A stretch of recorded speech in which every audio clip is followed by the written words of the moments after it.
Hey, how's it going? Kevin Freeby here, freelance bass player, session bass player in Southern California. Um, and I am absolutely digging this thing. It's very, the first thing I'd say about it's very, very musical. Um, and I know that that term can kind of be thrown around, so I want to clarify what I mean by it. Is I haven't found anything that's come out of it that is like, I don't like that. Um, and that's a big one. You know, if I crank the treble, it sounds really good. If I crank the bass, it sounds really good, and it doesn't distort like that. Now, if I want the distortion, I could turn up the tube, and all of a sudden, we did a thing where we turned up both tubes all the way up, and it sounded like a synth. Um, that's versatility. I'll say this: if I use the '60s setting, if I use just that channel, I should say, it gives you exactly what you want. But when I dial in a little bit of '70s with that, it gives me a really, really versatile tone. You know, but what I like is that if I really want to go to a kind of a standard '70s tone, I can just turn the '60s off and now I'm there. But with both, I found that for my liking, that's where the magic was.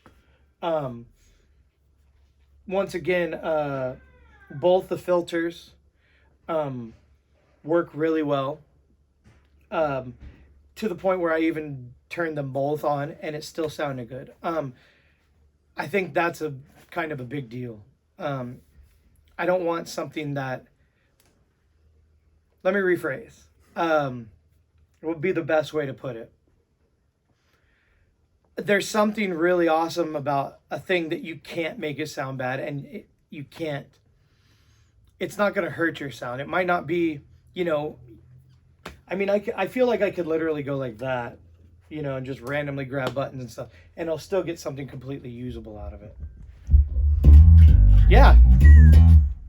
That would be a sound that I would use probably. Like, I'll put it this way, I wouldn't use it, and I also think that being in the studio a lot, I don't think an engineer would get mad at that either. And I feel like a lot of times when we're using these preamps as opposed to full amplification with speaker cabinets and all that, what we're trying to do is achieve that. You want to, for me, no matter what the setup is, but if I'm going direct, I'd want that tone to be able to go immediately to a recording.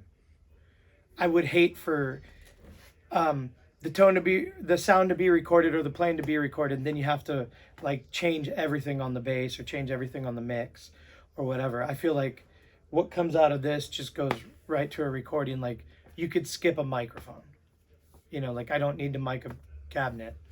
And especially for the way things are going with gigs being smaller, not being out maybe on the road as long, maybe just flying out somewhere doing a gig and coming back. You know, if I was to bring something like this with me, I know that everything's always going to sound good. Pop it in an anvil case and take it with you as your next piece of gear.